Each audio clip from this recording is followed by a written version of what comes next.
We hope you had a good break. And now it's time for us to go on to the third session. In session 3, we will be looking at reply year 2020 and 2021. The prolonged COVID-19 pandemic has restricted in-person schooling for many students, and it has also affected their socializing activities with their peers. And it's not just knowledge that you can gain by going to school. Students who should be engaging in social interactions with students, teachers, are unable to do so because of COVID-19, and this has gone on for 2 years. So we need to return back year 2020 and 2021 to our students. Through this session, we hope to look into how we can provide the social skills that our students need before they go on to become members of society. So in this session, we have invited Kim Hyunsoo, Professor, Department of Psychiatry at Myongji Hospital, Shin Hee-kyung, Chairman of Youth for Social Cooperation, Teddy and Bani of Yongo TV, who are Park Joo-hwan and Park So-young, the creators who are participating as the discussants. And the moderator is Professor Kim Kyungil from the Department of Psychology in Ajou University. So I will turn off the microphone to Professor Kim. Hello, I am Kim Kyungil from Ajou University.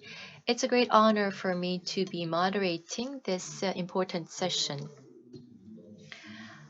I think the title of this session is quite interesting, Reply Year 2020 and 2021. Far in the future, as we look back into 2020 and 2021, we will be remembering this as a historic moment, just as we remember other important dates in past history. And so these 2 years will certainly be unforgettable years in human history. So the session title is interesting, but at the same time, we have an excellent composition in terms of our speakers for this session. And let me tell you a few reasons why. In this entire forum, I think it's the first time that we have speakers who will be introducing themselves by talking about the high school that they graduated from. They are Park Joo-hwan and Park So-young. Park So-young graduated from a high school in Mokdong, Sinmok High School. And also we have Professor Kim Hyunsoo and Chairman Shin Hee-kyung. So why don't you disclose your high school information as well? And they did share their information. Kim Hyunsoo graduated from Yeongdeungpo High School. Shin Hee-kyung from, it's Saenghwa High School right now. So it used to be Saenghwa Girls High School. And so it's the first time that we are disclosing the high school information of all the participants. I graduated from Yeongdong High School for your information. And I think the age gap is biggest here in this session as well. So we have Professor Kim Hyunsoo versus Teddy and Bani, and their age difference is 32 years, which is amazing. So again, I think that was such a long introduction. And we have a question. I'd like to begin with a question to Professor Kim Hyunsoo first. In relation to COVID-19, for the past 2 years, we have suffered greatly. There were some uncertainties. And so I think that we have to start with that. Yes, a lot of adults and many academics say that the past 2 years has led to the creation of a generation known as the COVID-19 generation. In short, this COVID-19 generation came into being because of what we experienced for the past 2 years. They had a hard time finding jobs. They were not able to go to school. They were not able to make friends. And of course, there are differences among countries, but nevertheless, the number of those who took their own lives reached its peak in modern history. So,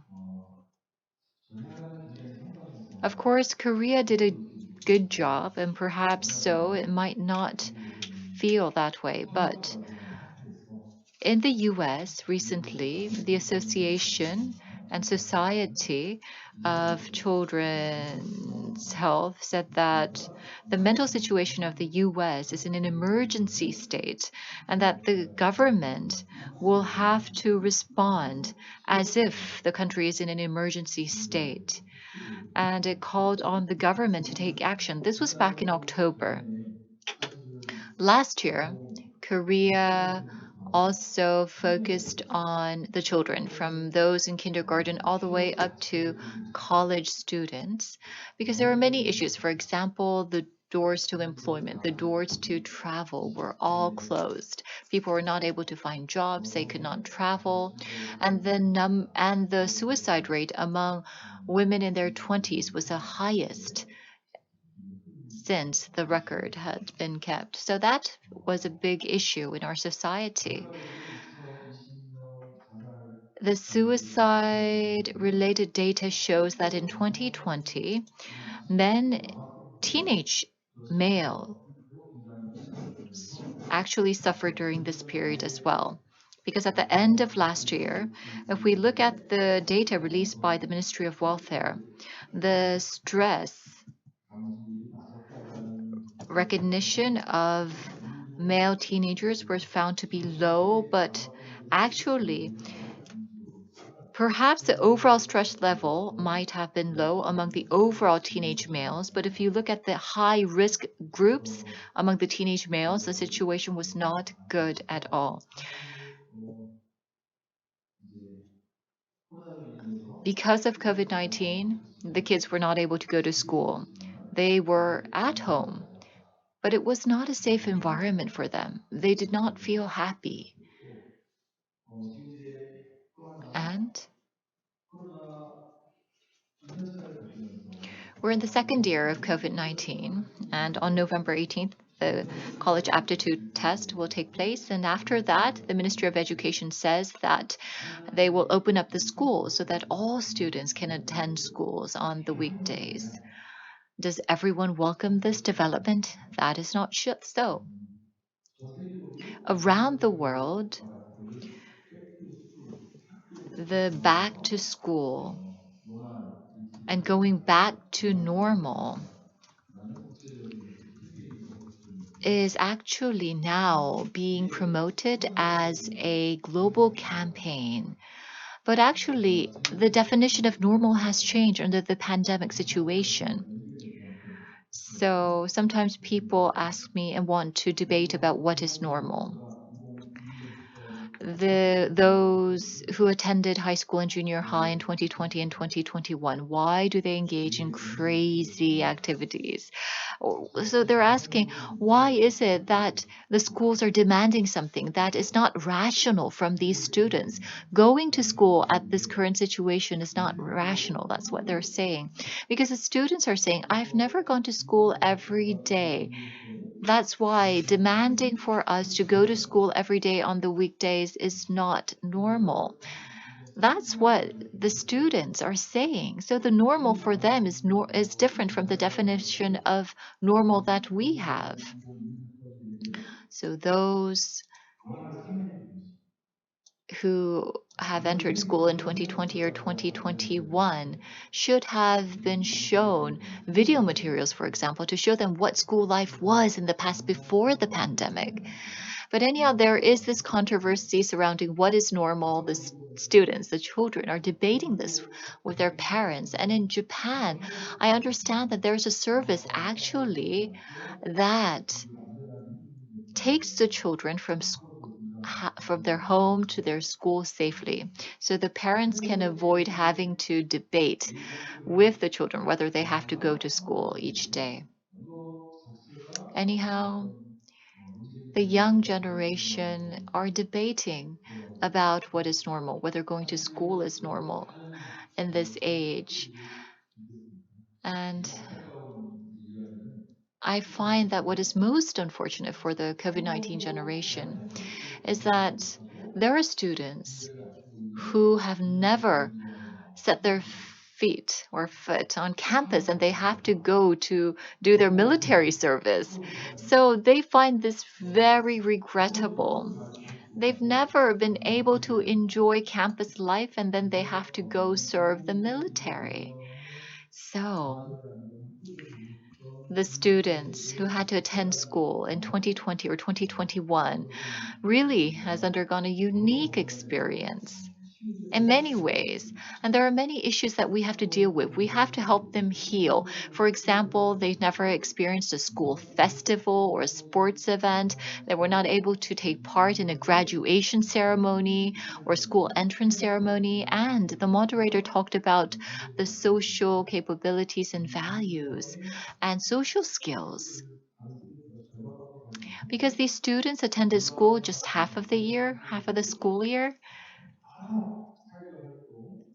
and at the same time, they were not able to fully enjoy the social activities that they would have experienced if it was not the COVID situation.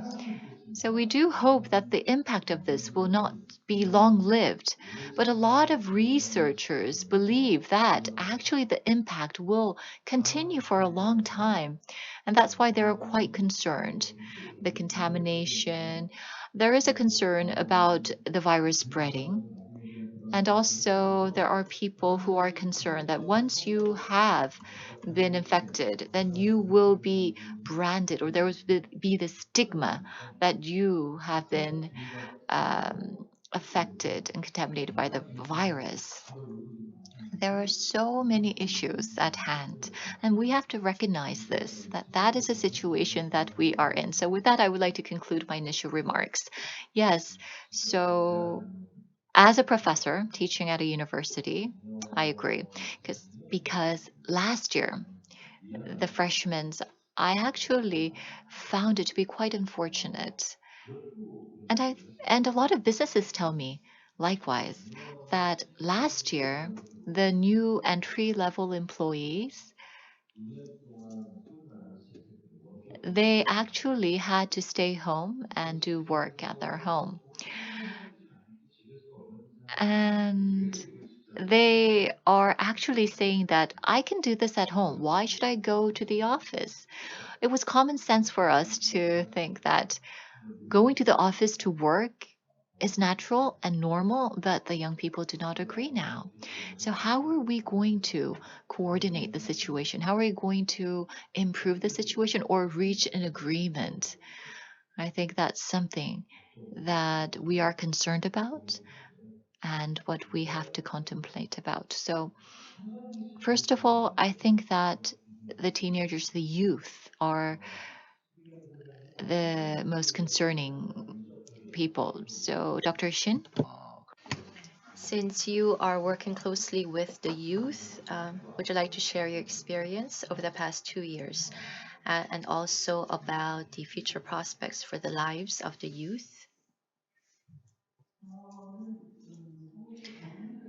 In Cheongneung, Seongbuk-gu, I graduated from school there, and I have students who are from this town, and I have a social cooperative that I have established, and I have students from this local community to come to our facility for various activities. And many of these students are the socially vulnerable students.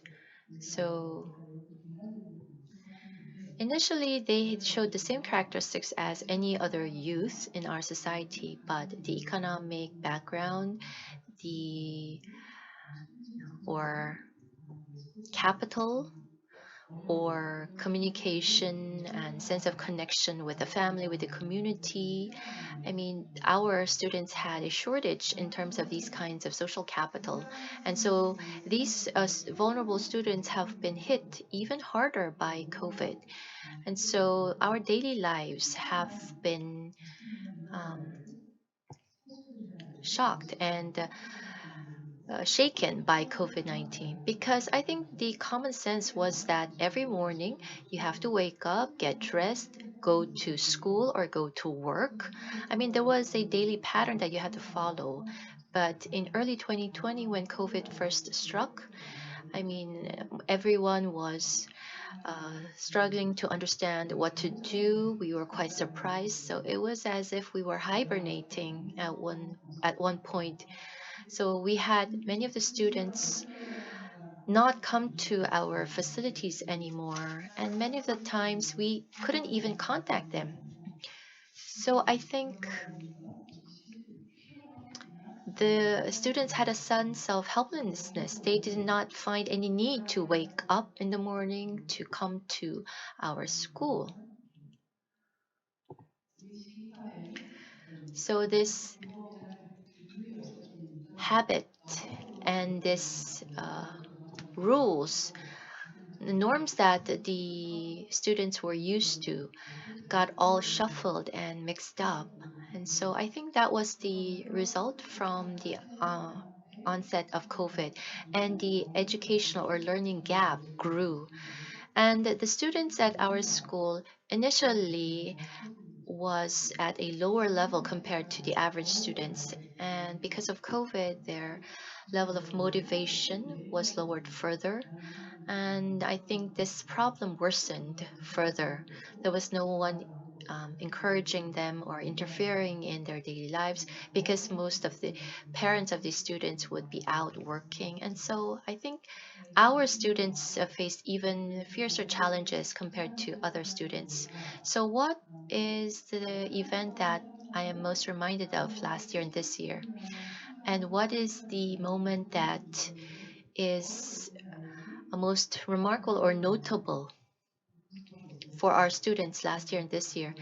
And so I would ask our students, and they would say, nothing. I'm reminded of nothing happy or nothing impressive last year, this year. I can't remember anything. All I did was sleep over the past 2 years. That was the number one answer that I received. So we had a lot of concerns.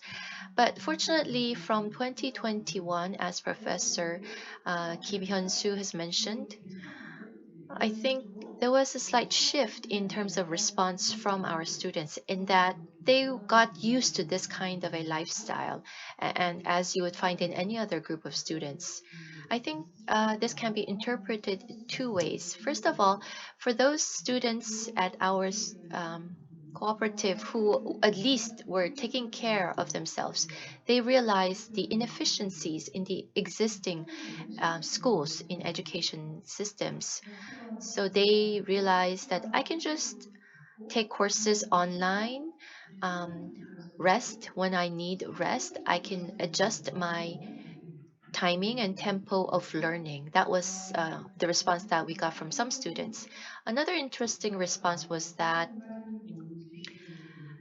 I don't think the students, although they were not allowed to go to school, uh, not many students did not go to the private learning institutes, and they still went to the learning academies. And so for the regular students, they realized we don't have to go to schools to learn. We can just learn from these academies or learning institutes in the private sector.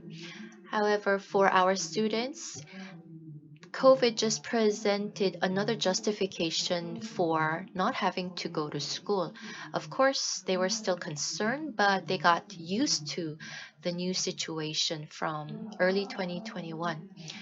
And recently, we've seen an expansion in the number of students going to schools. And so, thankfully, our students are now coming into contact with other students. They have to um, eat lunch at school, for example, although they're still banned from really intermingling with each other. I think there's been some restoration and revival for our students. And so we asked the students, what do you miss most about the COVID situation or the time when you couldn't go to school? And well, many of the students answered that what I miss about before COVID is that the interaction that I had with other students playing soccer, uh, staying late until at night in the library to study for an exam, and going to convenience stores together with my friends to eat snacks, or the time when our team won in the basketball competition, and when we had a music class and everyone was laughing together, or the certain activities that we had in schools. Those were the things that the students had missed the most. So this sense of helplessness, thankfully, is recovering a little bit. So I think the sense of daily living, this restoration has led to more demand for interactions and socializing. So, and I think that is the need that our students have been expressing recently.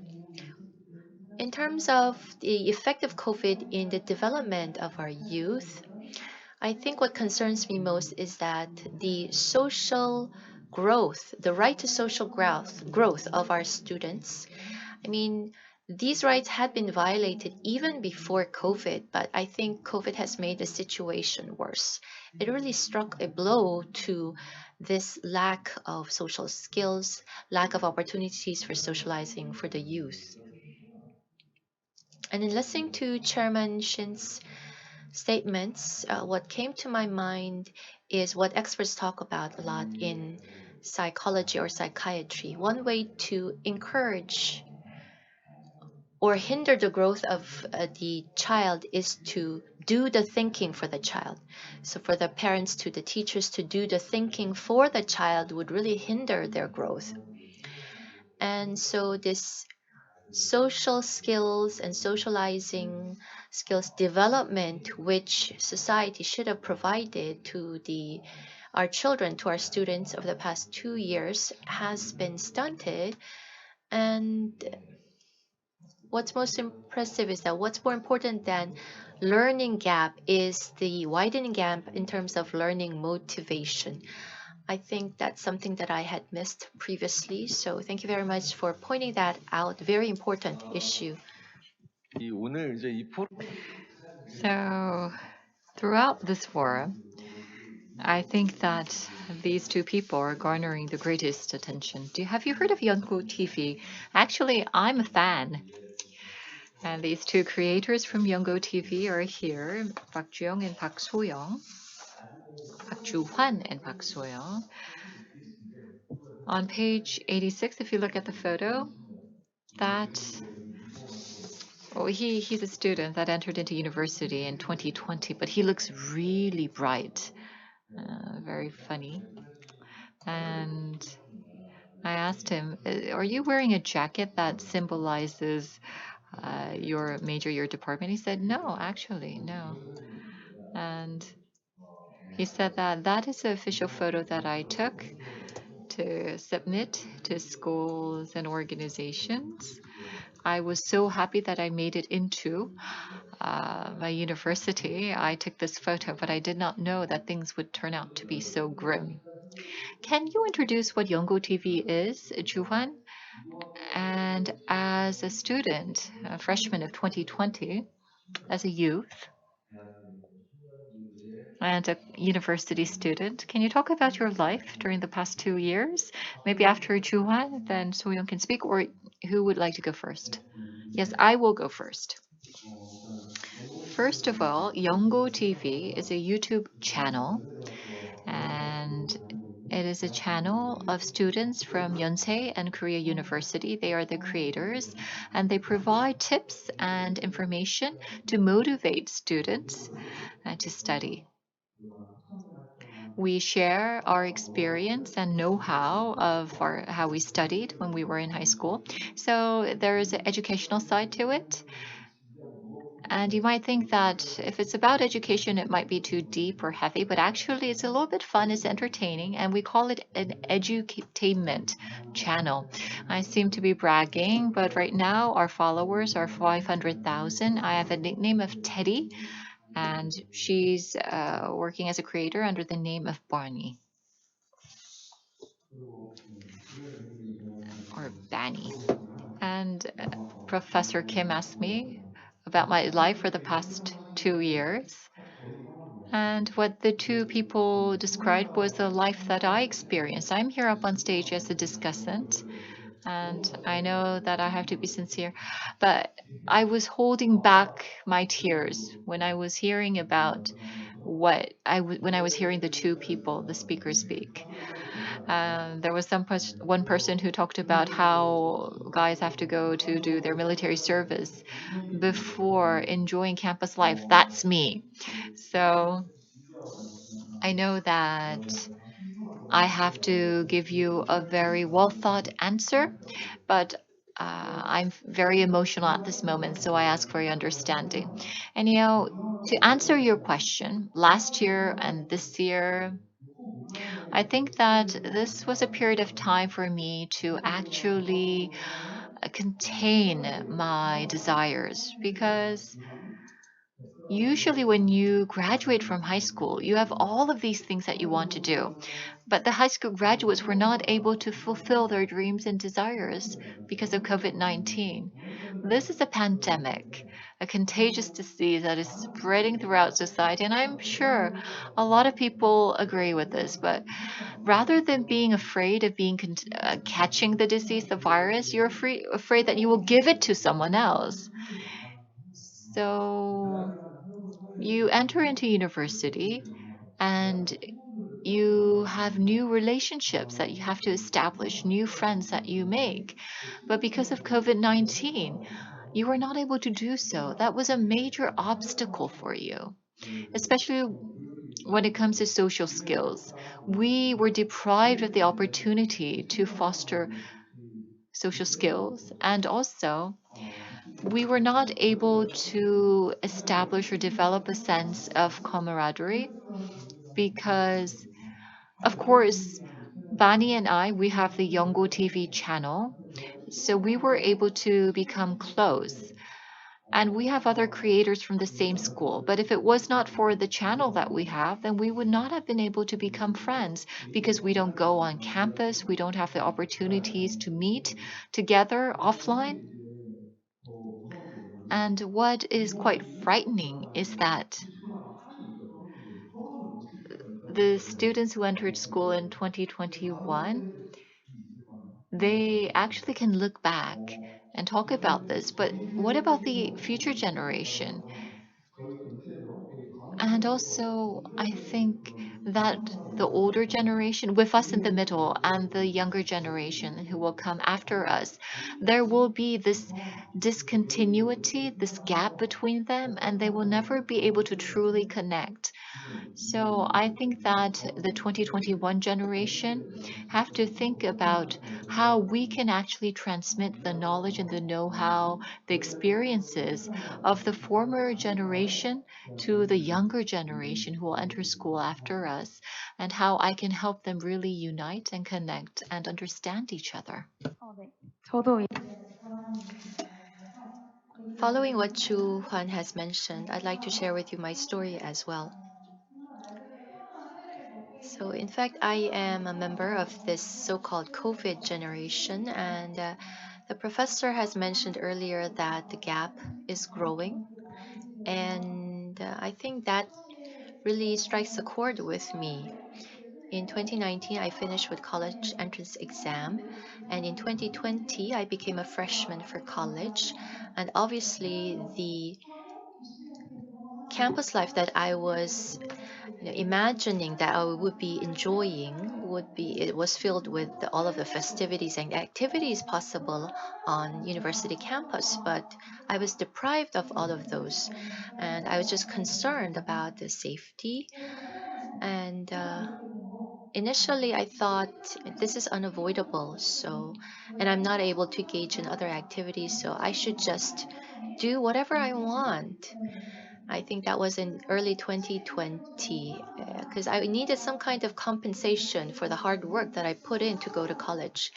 So before college, I was living just going to school and coming back home. But then after that, I decided that I would just, meet my friends online or watch films, watch movies at home. So I think I was very lethargic and I was just procrastinating on all of the other things that I needed to do.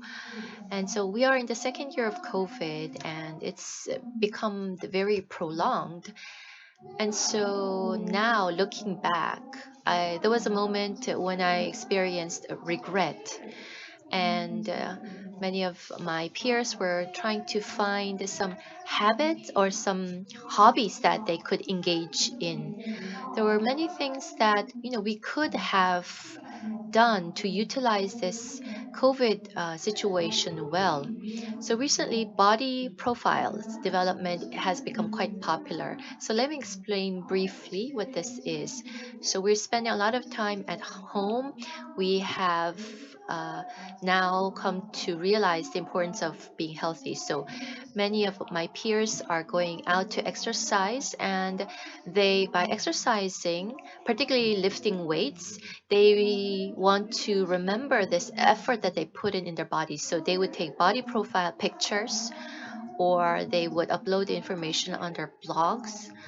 So these are the kinds of hobbies that many young people have developed. So in 2020, 2021, there were a lot of restrictions due to COVID, but still individually, of course, we are living in a more individualized society, but many peers are now really looking into how they can spend this situation or spend this time efficiently in any way they can.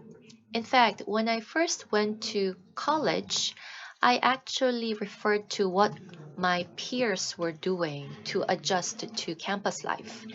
Education and learning, we often differentiate the two. So, having a curriculum established and teaching what the students don't know, that is education. Whereas learning is something that you acquire through relationships and through interaction. So, education, we do have an online curriculum, but then what are we going to do with learning? How are we going to ensure that effective learning takes place even during COVID? I think that is the gist of what the two creators have mentioned. So, Professor Kim, so we will have to improve the situation or try to deal with the issues at hand. So, can you give some professional advice? Yes, so Teddy mentioned about his experience's sorrow. And he talked about how he could not really realize his desires. And also, Bonnie talked about individualization, but deep down, or at the bottom of all of this, I think it's the issue about feeling a sense of belonging. And Dr. Shin, she also talked about similar issues. The kids, and it's the same for university students as well. They last year would say that they feel frustrated and stressed out. They don't know what to do. And we would say that then try to do this like someone else or try to work with others. We can say that, of course, but the problem here is that there's no one to actually work together. There's no adult to assist the children or the youth. There are more and more children who are saying that. I cannot receive support from my parents because they're all out working. I have no aunts. I have no uncles. My grandparents cannot come because of COVID-19. I cannot meet up with my friends because of COVID-19. So we have seen an increasing number of children saying this because the schools have closed down. The children have not been able to meet people because there's not a venue that provides that opportunity. Then can you go to a religious organization or but they're closed too? What about the public organizations or public buildings? They're all shut down as well. So, starting from a certain period, we carried out survey polls and we asked to the children, we asked them about their sense of belonging. You feel lonely, but where do you find your sense of belonging? And the previous generations had felt a sense of belonging to their homes, their schools, their religious affiliation, their hometown meetings, for example. There were various sources, but for the teens, those in their early 20s and the children, they say that they feel a sense of belonging to school and their home. There's only two. You talked about the private academies, but when I asked about that, I was attacked. I was criticized a lot. I asked them, since you go to the private academies every day, do you feel a sense of belonging there? And a lot of children actually attacked me for saying that. Who would feel a sense of belonging to private academies? I can switch academies without second thought. If mom says you have to go to a different academy, then I have to go to a different academy. Some children said, I feel a sense of belonging to the Taekwondo academies. And I asked them why, and they said that because there is a trainer and we have a personal relationship. That's totally different. What about math and English? And they said that we can switch to a different academy for learning math and English. So private academies are not for feeling a sense of belonging. Of course, you can establish relationships with the teachers there, but it's a different story. And we could see that the children really want to go to school, but friends and their homeroom teachers are who they want to meet. The children said that they really want to meet their homeroom teachers. They want to have lunch at school. They don't miss it because it was really good, but as it was mentioned by Dr. Shin, it's because they enjoyed the time that they spent eating lunch with their friends. Sometimes while they're eating, their saliva would accidentally just spread and reach another friend sitting next to them. But anyhow, that was an experience that they longed for. And they now are not able to do that. And the children, they are really feeling lonely. This is a major issue for these young people. And the problem here is that the older generation, they don't really know the sense of what loneliness is. If the kids say that they want to go out and meet their friends, the parents would say, meeting your friends don't help you earn money. Meeting your friends isn't helpful at all. That's what the parents say. So they really don't understand about the loneliness that the children feel. So the parents always fight with their children over this issue. The kids say that they're lonely all day, so they spend time all day with their children. And at dinner time, the child would say, I feel lonely. And so the mom would say, I spent the whole day with you. Why are you feeling lonely? And so the mom or the dad would express their frustration. Can I not help you in not feeling lonely? And then the child would look at their mom or his or her mom or dad and said, did you even think that you could help me in overcoming my loneliness? This is something that happens in all of the households in Korea. The parents, they believe that they can actually help their children not feel lonely, but the children, they do not agree. The children come to me and say, I think my parents are crazy. My parents think that they can help me overcome my loneliness. They're out of their minds. I cannot live in this house. So that is what the COVID-19 children are saying, and that is a new enlightenment about the family issues of this generation. The young people, the youth are feeling loneliness.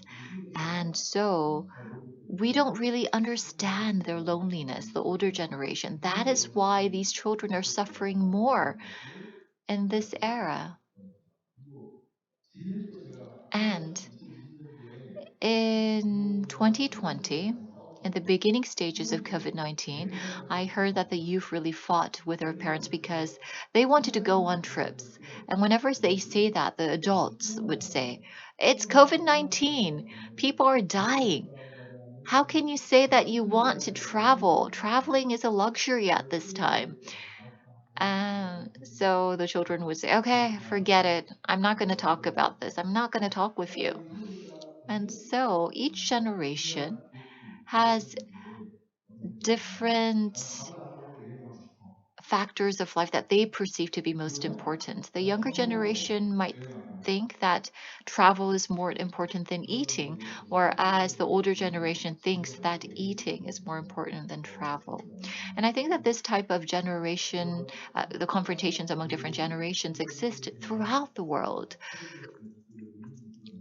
So there is this confrontation that we see by age groups. If you look at countries such as the UK, you can see that during this period, conversations between children and parents could lead to a catastrophe.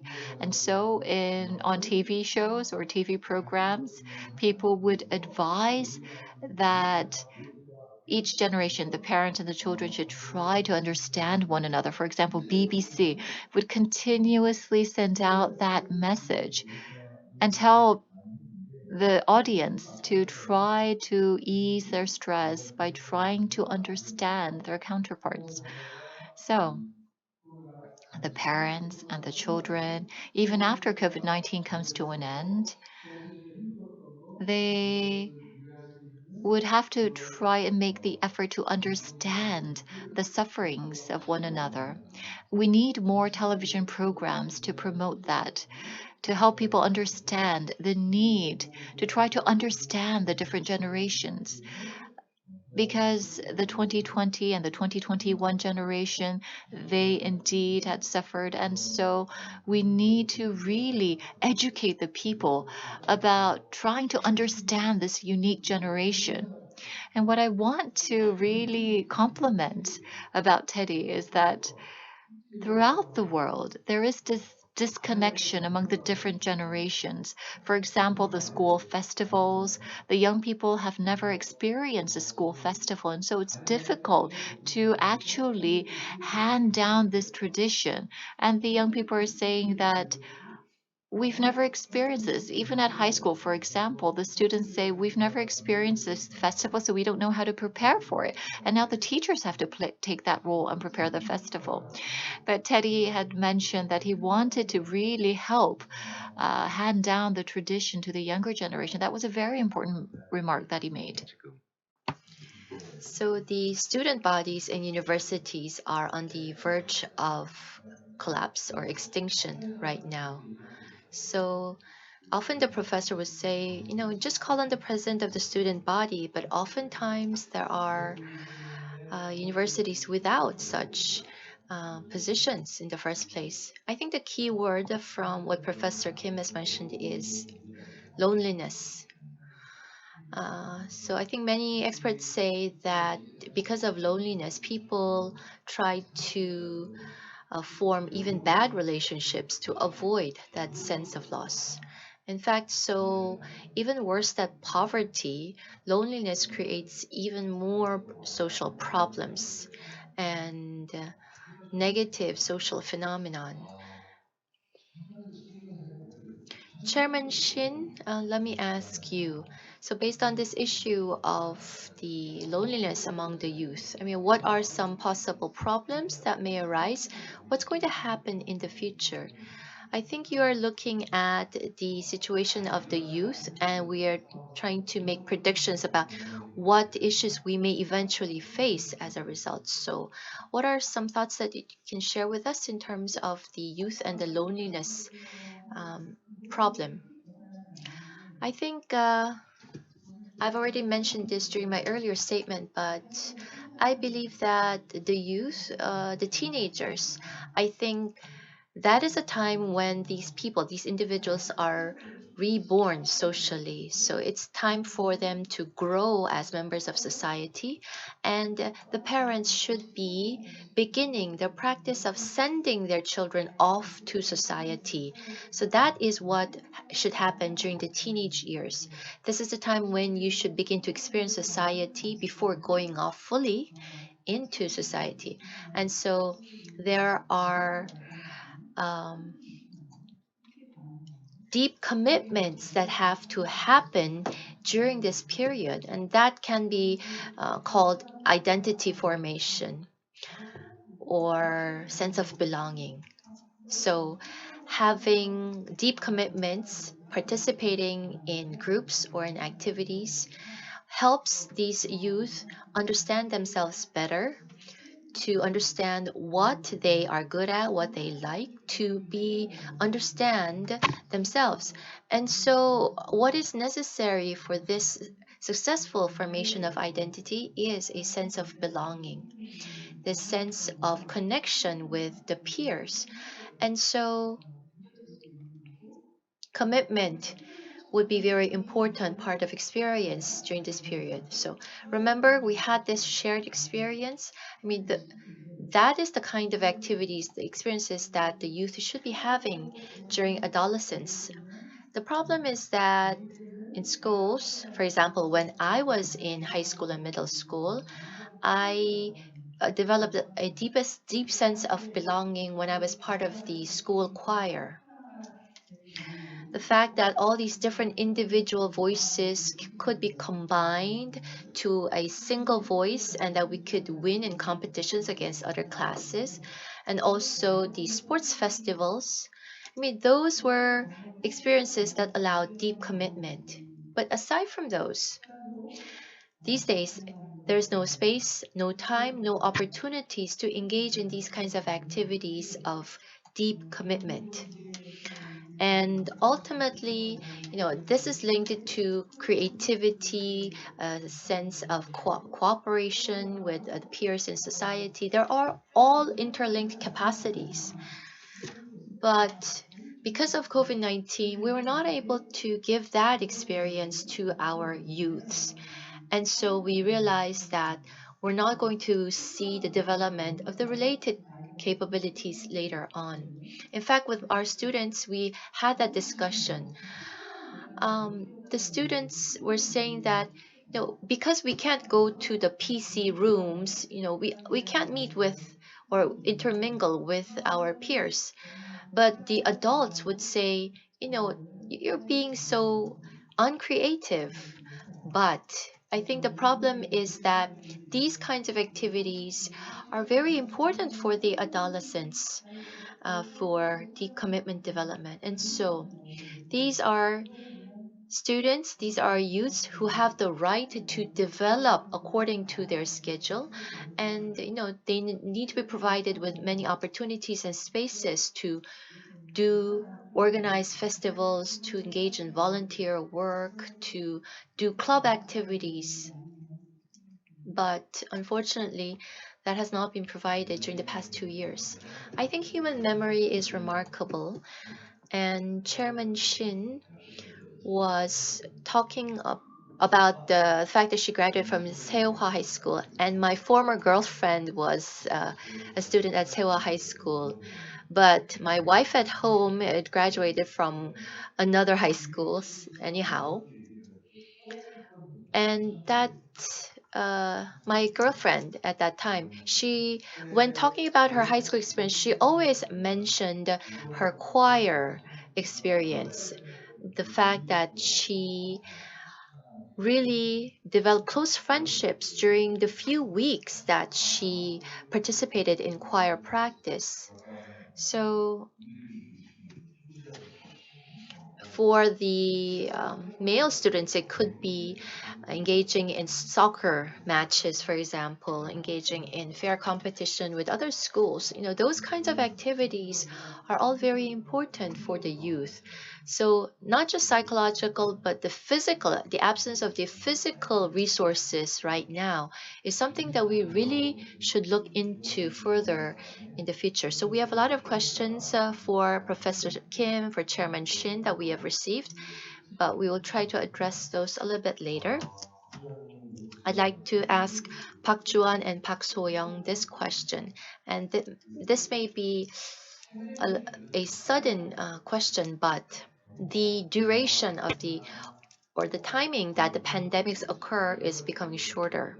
So we're going to be seeing more of these pandemics happen more often in the future. After COVID, we may have to brace ourselves for the next pandemic. So, of course, we are not hoping that would happen. But for example, in 2017, 2027, 2028, if we're going to have another pandemic happen. So, as students who have experienced COVID as freshmen in college, what are some recommendations that you would like to make to society to ensure that we do not repeat the same mistakes the next time? What are some systemic changes that have to be made to ensure that the same mistakes will not be made in the next pandemic? Yes, since Fanny's a little bit shy, let me go first. Personally,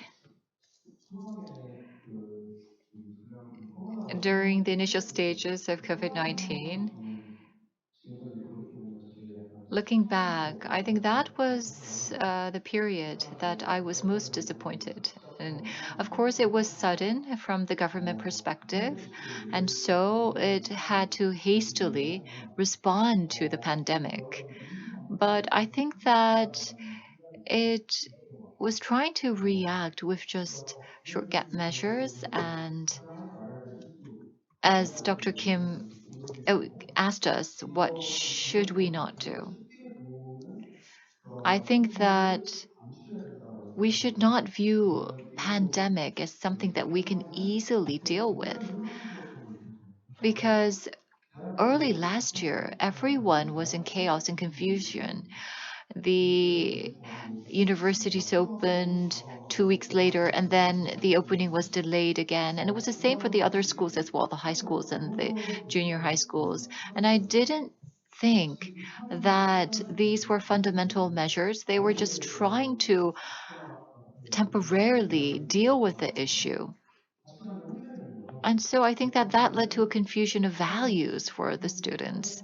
For example, some students thought, shouldn't we go to school? And then others would think, it's a serious situation, so we shouldn't go to school. And then the schools are saying you should come in 2 weeks. So does that mean that it's okay to go to school now? So I think that there was not a firm guideline for us. And that led to various confrontations because there were different values held by everyone. There was no guideline to help people understand and overcome the situation and lead the way. So if we have another situation like this, I think that the society and the government should first tell the people and help the people acknowledge the fact that we are in a serious situation, that it is not a situation that will go away after a couple of months, that we all have to make concerted efforts to overcome this situation. I think that that is a message that should be sent out by the government to the people so that we can work together, so that the different generations can unite, work together, cooperate. I think that that is most important. I agree with what Chuhan has mentioned. From the perspective of education, well, in fact, during pandemics, you have to stop the spread of the virus. But if you look at the policy formulations with regards to the fight against COVID, you realize that these policies affect every aspect of the lives of the public. And so I think the government or the society should have been more mindful of the effects of the measures that they have in the lives of people, the sense of isolation, the increase in depression. Those aspects should have been considered for 20 something like me, and also for the younger generation. I think these problems were actually even more severe for the students also. And so, although the students are not coming to school, I mean, there has to be constant checking and monitoring of how they're doing in their daily lives. So, providing counseling, monitoring of the mental health, physical health of these young people. I think that was something missing in the past. So we need to have these policies or programs developed that can give some level of confidence to the public. And if we had had those programs, then I think the level of stress that the young people are experiencing today would be lower.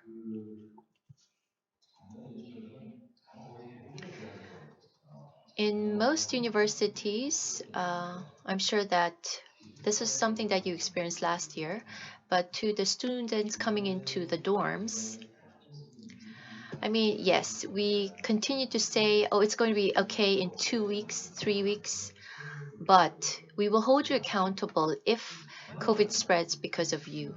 And so many of the students were very disappointed at this policy of the universities.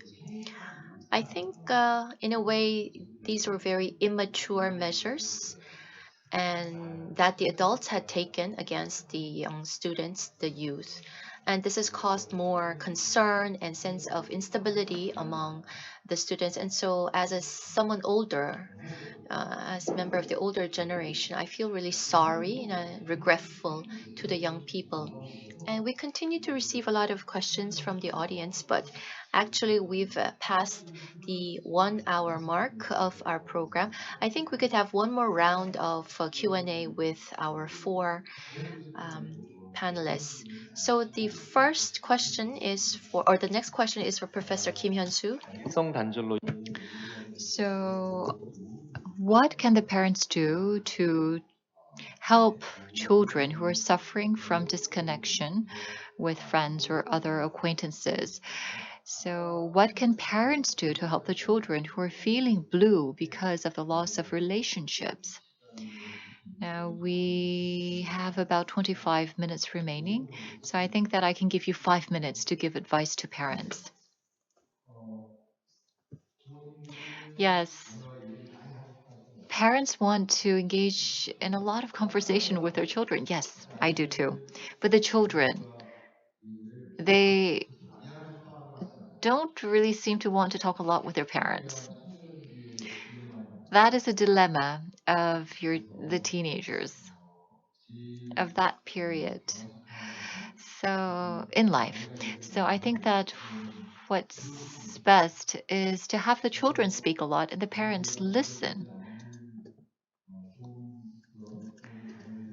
And so I think that the best relationship from the parents' perspective can be realized when the parents listen attentively. If so, then I have seen a lot of good relationships between parents and children. So, how can you become a good listener from a parent's perspective? If you want to be a good parent, you have to really emphasize and you shouldn't step in when your child is speaking. I know that's difficult because the older generation might feel uncomfortable when listening to their children speak because they might think differently. You might want to say, "How is that so?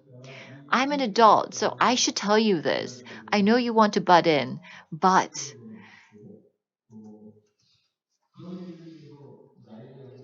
the children complain. The children say that they have different standards compared to the standards of their parents. The young people, they have a hard time waking up at 10 o'clock in the morning. A lot of parents think, how can you not wake up at 10 o'clock? How can you continue your life if you feel it's difficult to wake up at 10 o'clock in the morning? A lot of students in junior high and high school believe that if you wake up at 10 o'clock, then you are doing a great job. Because on average, we have seen that 12 o'clock p.m. is actually a time that a lot of kids wake up. The parents, it might be difficult to understand, but nevertheless, let's say that you woke up at 12 o'clock and then you experience skin problems, skin trouble, and you don't want to go outside immediately. So your child says, my skin isn't that great. I don't want to go outside today. And then you would say, as a mom, you say, no one's paying attention to your skin condition. And then your daughter would say, how can you say that? So many people are interested. Skin is so important.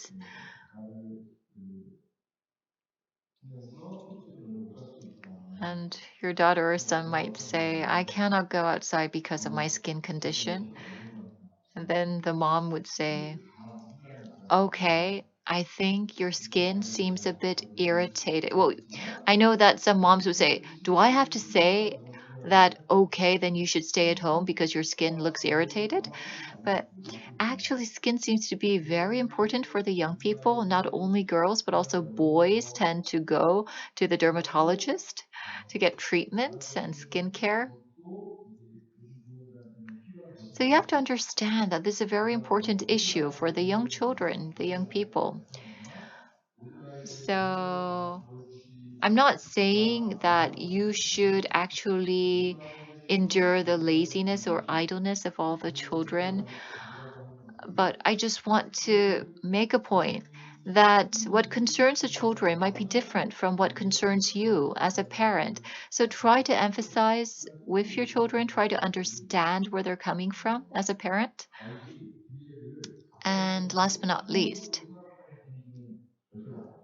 the children do not think that the future is rosy and full of hope because the past 2 years, the children have seen a lot of scenes that seem like dystopia, like the world has come to a pause, a standstill. Jeremy Diamond's book, Guns, Germs, that book is actually a book that children reads a lot. The author wrote that there's 30 years left before the earth comes to an end. And so the children are telling me, we only have 30 years. Why do we have to make this effort? Just do what you want to do. That's what children tell me. They say that since we only have 30 good years ahead of me, I'm going to do what I want to do. MIT says that we only have 30 years. So we should just live our lives as we want to. There was a kid who told me that, and I understand that he actually suffered a panic attack. When we were having a very strict social distancing, that child experienced a scene on the street of Seoul, the same scene that he saw in a film that talked about the end of the world. And he thought to himself, what I saw in the film is actually taking place in reality. Oh my goodness. And he suffered a panic attack. He told me that he saw the world coming to an end. And said that he thought to himself, what happens if we go further? Does this mean that I cannot leave my home? Does that mean that I have to go underground for the remaining time of my life? And the parents, have you ever thought that the world would come to an end? I asked the parents this, and a lot of parents in their 40s or older say that they've never ever thought about the world coming to an end. There was a lot of parents who said that they never ever thought about this. We always believe that we can actually solve any problems because, especially in Korea, we have experienced a miracle of our country in experiencing growth out of the rubbles of war. So the children their perspective might not be in line with what the parents think. But you have to understand this. Yes, you talked about the skin issue. It seemed as if you looked into our household with a CCTV. But anyhow, I have one more question for Dr. Kim. A very short question, and I will not give you an opportunity to speak ever again before this session ends. But anyhow, for the past 2 years, we've experienced so many changes because of COVID-19. But I think that the way that the people actually responded to the changes were different. So, how can we approach this? The responses varied. COVID-19, of course, became an opportunity for some families to become closer than before because there were family members who embraced reality. And I think it's about how much you can accept the reality. For example, you spend more time with your family. And there were some families who wanted to spend their time together by having their children study while the parents are at home. But then there were other parents who said that they worked together doing the house chores and they became closer with their children. The children learned to live independently, doing the different chores in their household. So I think that there were families who really were able to perceive reality as is and really well adjusted to this new normal. Whereas there were other families who denied reality. I think that's the difference. Okay, I truly agree with what you said. Trying to live your life the way that you lived in the past is trying to deny the reality. But those who have embraced reality and trying to go on and adjust, I think, is the way to go. I think that that's the gist of what you said. Chairman Shin, and I was expecting this question early on. So the gap in learning motivation, that's what you mentioned earlier. So many people seems to agree that there's been a huge difference or widening gap in terms of learning motivation. So could you talk about that in more detail? In fact, motivating someone is one of the most difficult tasks for anyone. So when parents talk about motivation gap, they're mostly talking about the learning motivation or studying motivation gap.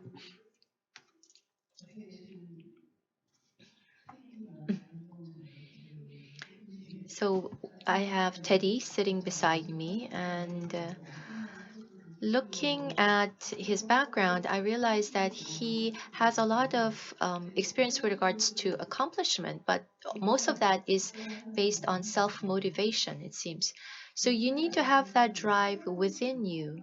So for most students, for most children, they do study because they have to, but if you try to see whether they are self motivated, more oftentimes they are really not self motivated.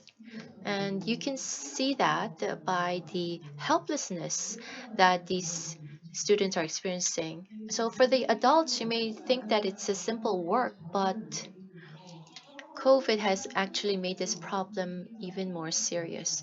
So, I believe that under the current system of schools and homes, and society, I mean, if our scope of activity is limited to just this very narrow scope, I don't think we can develop self motivation. We need to ensure that our youth experience a wider scope of activity. So, line of movement should be wider. The students should be encouraged to visit their grandparents in another town, visit the homes of their teachers, for example, because these new contexts and this expansion of the line of movement will provide opportunities to the students to try to learn something new, to motivate themselves for new experiences. But Right now, when everything is so limited, it's just very difficult to give that kind of opportunities to the students. So how are we going to motivate the youth? Well, we needed to provide more freedom to attempt things to the youth, give them more opportunities to experience things that are new to them. It's not something that we can spoon feed the children. So, although these children are my children, they should be open to new experiences, to meeting new adults and other people. So, without such opportunities, how are we going to motivate our youth? I mean, we tell the students, we tell our children, you can do whatever you want to do, but then how can they know what they want to do if they don't have access to these activities, if they have no time to experience them? And so we have to provide those chances to motivate our students more. So I think there's an important point made by Chairman Shin right now. So during adolescence, there has to be an increase in the number of increase in the phone numbers of other adults aside from the parents in the smartphones of the youth. In fact, I think that's very important. It just means that there is wider experience, a broadening of line of movement with other people aside from family. So next, we have more questions for Park Juan and Park So Young. We have a lot of interesting questions, very good questions. So, because the two you attend Korea University, so you might give an example of the Korean festival, but actually each school has different school festivals. So that's a culture. And so I think, well, this is a very interesting question. So you can maintain the title of the Koreanjeon or the Korean festival, but wouldn't it be an opportunity for you to maintain the title, but actually plan a different type of festival? You can invite the graduates and to the festivals to enjoy it together. Wouldn't that be a new type of culture that you can create at your school? And wouldn't you be able to actually break away from undesirable traditions? Are there some undesirable traditions that you want to move away from using this opportunity? Well, first, experiencing COVID-19, I thought that we no longer really mind what other people think. For example, in the past, we had the school festival, and we were forced to participate even if you did not want to. Of course, it's a really interesting and fun experience, but at the same time, we have the festival for everyone to enjoy, but it seemed kind of like a duty to participate, that it was mandatory for you to participate. So with COVID-19, I think that more freedom and discretion was given to the students. So I think that perhaps we can have in the future students who want to participate, and those who do not don't have to. And you don't really have to be stressed out because you think that it's mandatory. I think that the giving more leeway to individuals can help us create a better festival culture at our school. Do you have anything more to add? Yes. Well, it's a similar thought. 어, There's also another interesting question. Iuran said that as you work as a creator, you are giving a lot of hope to your audience in overcoming COVID-19. But when do you feel the most worthwhile when you work as a creator? I think I feel that this is worthwhile work all the time, actually. When I was a student, particularly when I was studying for college entrance exams. I have that experience, so I can share that with my audience. And so, based on my experience, I can give a genuine recommendations or advice to my audience. And so, I don't remember having anyone really sympathizing with me when I was going through that period in my life. But what was best in my work as a creator is that I'm sure that these high school students preparing for college entrance exams, I'm sure that they have individual concerns that they have.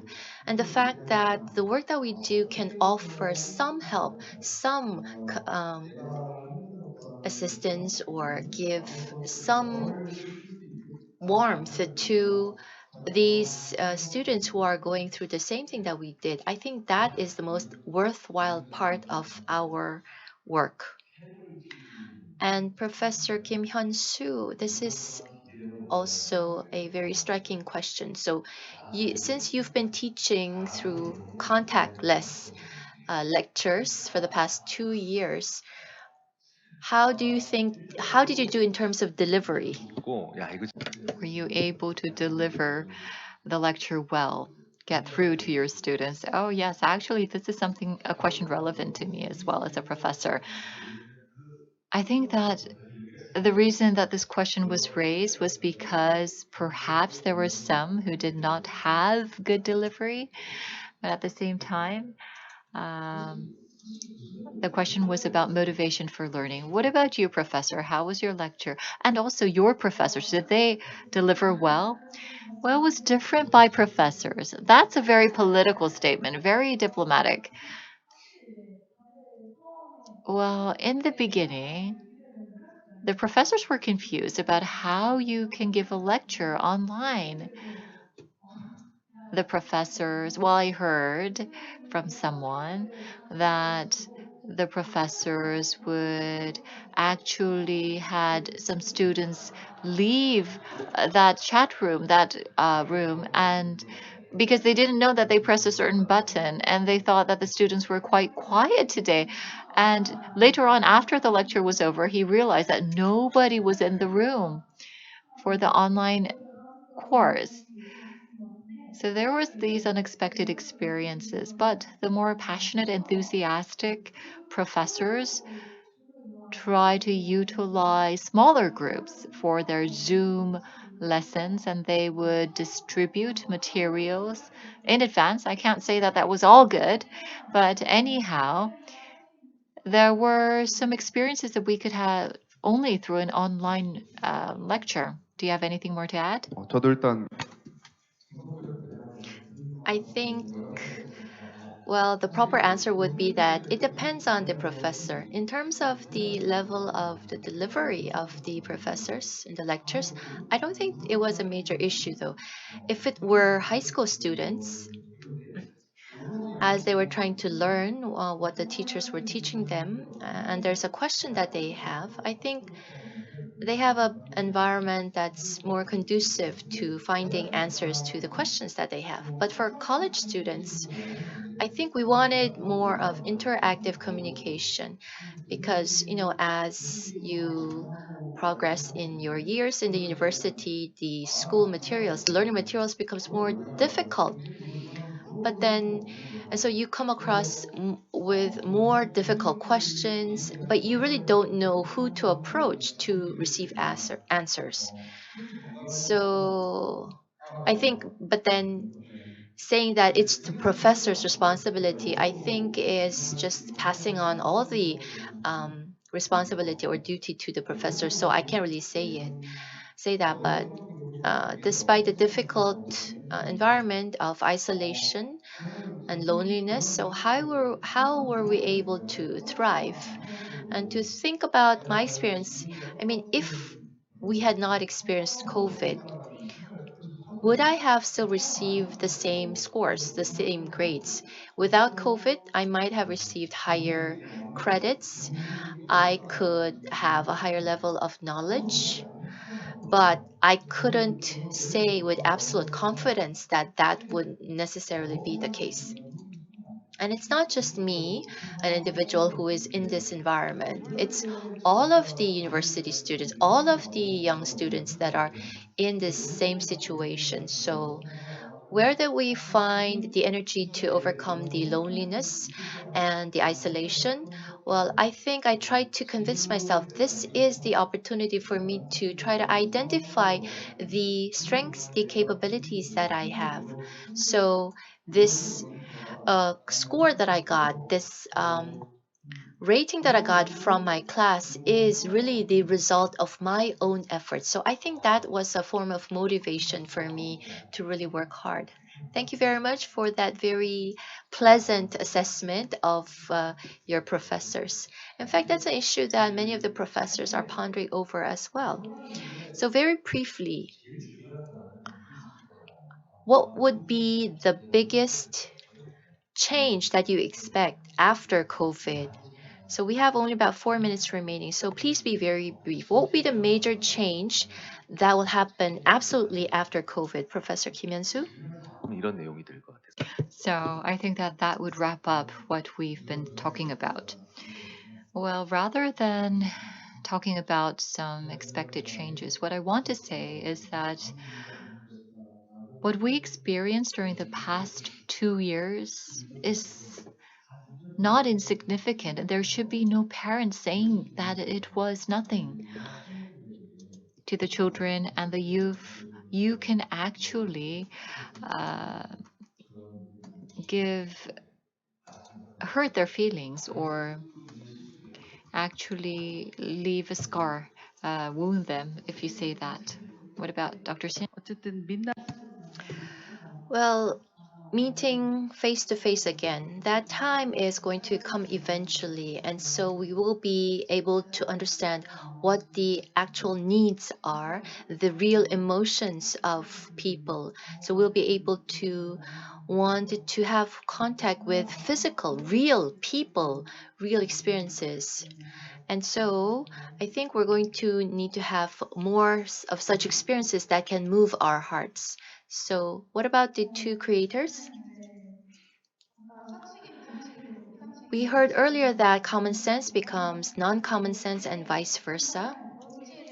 So, I think this is now the time for us to think about what really is common sense, what really is necessary, which we overlooked previously, and also look at what it is that we continue to do without considering whether they were necessary in the first place. So we have to find ways to increase our efficiency in that respect. I also agree with what Soyoung has just mentioned. For me, after COVID, see, I think we're going to have a society where we don't have a single clear answer.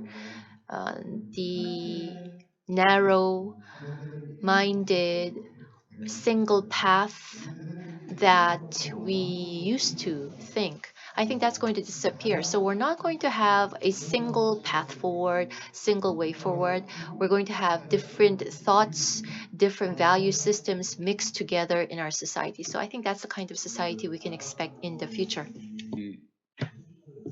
So, the reason that I raised this last question is because there's Dan Gilbert, a psychologist in the US, and he said that there's no one who can accurately predict the future, but the young, the youth are the ones who can really have a grand perspective when looking into the future.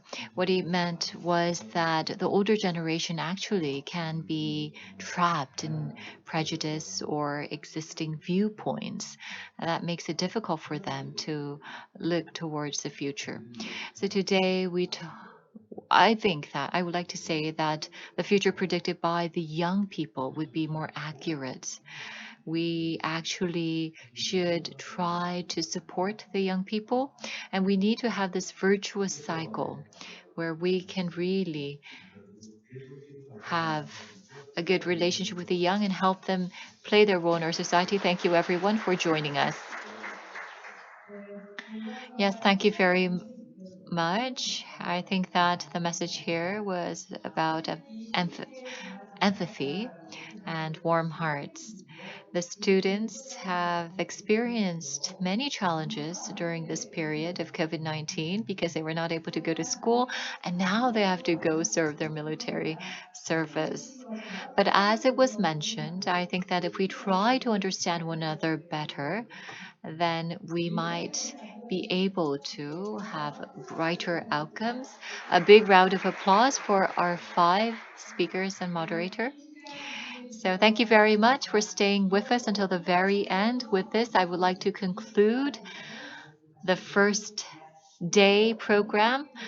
Thank you, and I hope this proved to be an informative event. Starting from 9:20 in the morning tomorrow, we will have many different sessions. Please refer to the distributed proceedings for tomorrow's program. We hope to see you tomorrow. The forum is being joined by our audience online and offline. Thank you very much. I will see you tomorrow. I am Kim Na-yoon. Thank you very much.